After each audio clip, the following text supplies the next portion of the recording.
কতটা সার্থকতা বলে আপনার মনে হয়? দেখুন, আমরা তো প্রথমেই বলেছিলাম আমরা বৈধ ভোটারের পক্ষে। এসআইআর এর মাধ্যমে যেটা সাংবিধানিক একটা প্রথা পদ্ধতি, যে পদ্ধতিতে গোটা ভারতবর্ষে এর আগেও হয়েছে, পশ্চিমবঙ্গেও এর আগে হয়েছে। তো এসআইআর এর মাধ্যমে যে অবৈধ ভোটার এবং মৃত ভোটার, ভুয়ো ভোটার, ট্রান্সফার ভোটার, এদেরকে ভোটার লিস্ট থেকে চিহ্নিত করে বাদ দেওয়া, এটা হচ্ছে এসআইআর এর মূল লক্ষ্য। এবার তার মধ্যে যেটা আছে, যেটা শুভেন্দুদা বললেন যে গোখরোর মুখে যদি কার্বলিক অ্যাসিড পড়ে তাহলে পিলপিল করে বেরিয়ে তারা ছুটে পালায়। সেইভাবে এই অবৈধ অনুপ্রবেশকারী যারা, তারা সেই অবৈধ অনুপ্রবেশকারীরা এই পশ্চিমবঙ্গ থেকে কার্বলিক অ্যাসিড এসআইআর করেছে, তারা এই পশ্চিমবঙ্গ থেকে বেরিয়ে যাচ্ছে। এটা তো স্বাভাবিক, এর বাইরে আর কিছু হওয়ার নেই।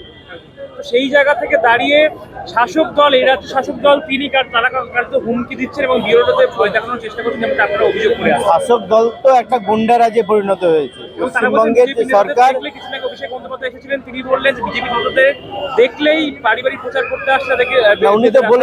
উনি তো বলেছেন সেই বলার পরিপ্রেক্ষিতেই তো আমরা এখানে এসেছি। উনি আসুন না, এখন কি করতে পারেন। আমরাও দেখি ভারতীয় জনতা পার্টির কার্যকর্তা। তাদের দেখা পেয়েছেন? না, তাদের দেখা নাই। তারা কিন্তু বলার পরেও তারা কোথায় আছে তাদেরকে খুঁজে পাওয়া যাচ্ছে না। সেই জায়গা থেকে দাঁড়িয়ে এত মানুষের জনসমাগম আছে, বিরোধী দল নেতা আসছেন এখানে, বিরাট র্যালি করলেন, তো সেই জায়গা থেকে কতটা সার্থকতা মনে হচ্ছে এত মানুষ আপনাদের সাথে? দেখুন, আমরা মানুষকে বোঝাতে সার্থক হয়েছি। মানুষ বুঝেছে এখানে শুধু বিরোধী দলের কার্যকর্তা অর্থাৎ বিজেপির কার্যকর্তা ছিল এরকম নয়, সাধারণ মানুষও এসেছিল। তারা দু চোখ ভরে বিরোধী দলনেতাকে দেখার জন্য এসেছিল এবং বিরোধী দলনেতার বক্তব্য শোনার জন্য এসেছিল। ভারতীয় জনতা পার্টির নেতৃত্বের বক্তব্য শোনার জন্য এসেছিল। এসআইআর সম্পর্কে আমাদের যা বক্তব্য প্রথম দিন ছিল, আজও সেম বক্তব্য, সেই বক্তব্যেই আমরা অনড় আছি। তৃণমূল যেভাবে অবৈধ ভোটারদের ভোটাধিকার দেওয়ার জন্য লড়াই করছে, আর আমরা বৈধ ভোটারদের ভোটার লিস্টে থাকার জন্য লড়াই করছি। শাসক দলের মধ্যে দুরকম মতভেদ দেখা যাচ্ছে এবং সেই জায়গা থেকে দাঁড়িয়ে দেখা যাচ্ছে যে শাসক দলেরই একাংশ নেতা যেমন অনুব্রত মণ্ডল কিংবা আপনার সৌগত রায় এসআইআরকে সমর্থন করছেন এবং তাদের পক্ষে বলেছেন। তাদের হয়তো কিছু শাসক দলের সুবুদ্ধির উদয় হয়েছে, তাই এসআইআর সম্পর্কে আর সংবিধান সম্পর্কে তারা হয়তো অবগত আছে, তাই এসআইআরকে সমর্থন করছে।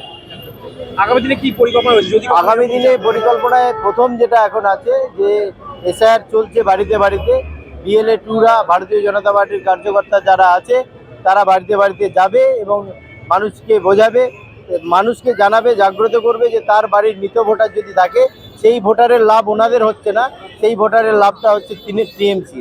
তো সেই লাভ টিএমসি যাতে না পায়, আর মানুষ যেভাবে দুহাত তুলে গত বিধানসভাতেও ভারতীয় জনতা পার্টিকে আশীর্বাদ করেছে, লোকসভাতেও আশীর্বাদ করেছে, সেই আশীর্বাদ আরেকটু বাড়িয়ে দিলেই আমরা সরকারে আসব এবং ডবল ইঞ্জিনের সরকার হবে।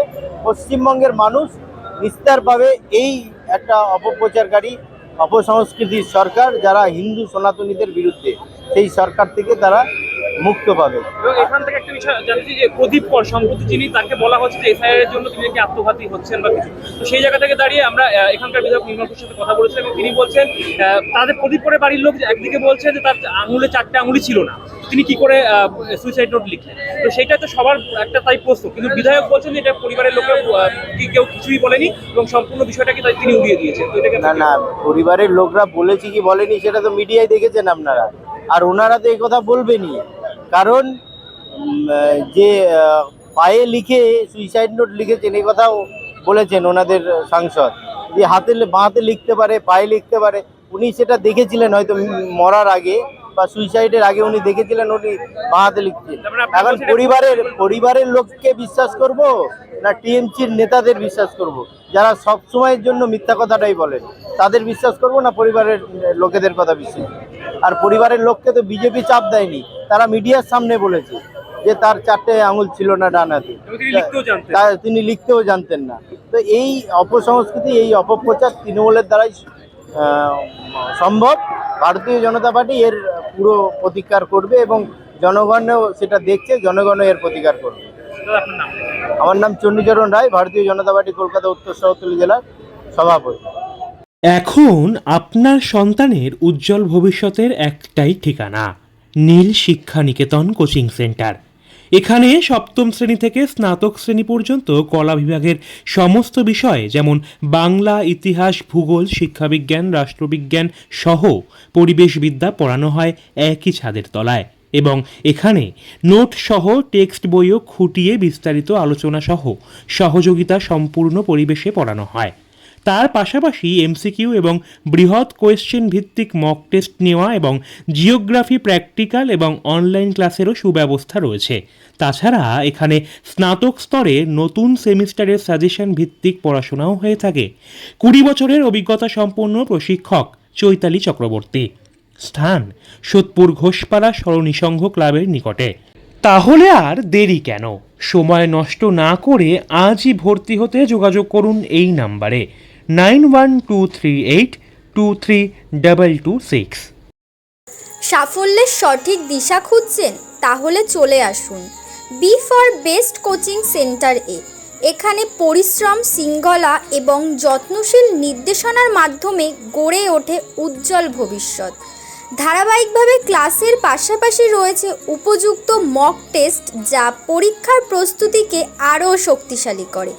প্রশিক্ষক মনিকা চক্রবর্তী। স্থান সোদপুর পানশিলা পোস্ট অফিসের নিকটে। আজই ভর্তি হতে যোগাযোগ করুন এই নাম্বারে 9123769113।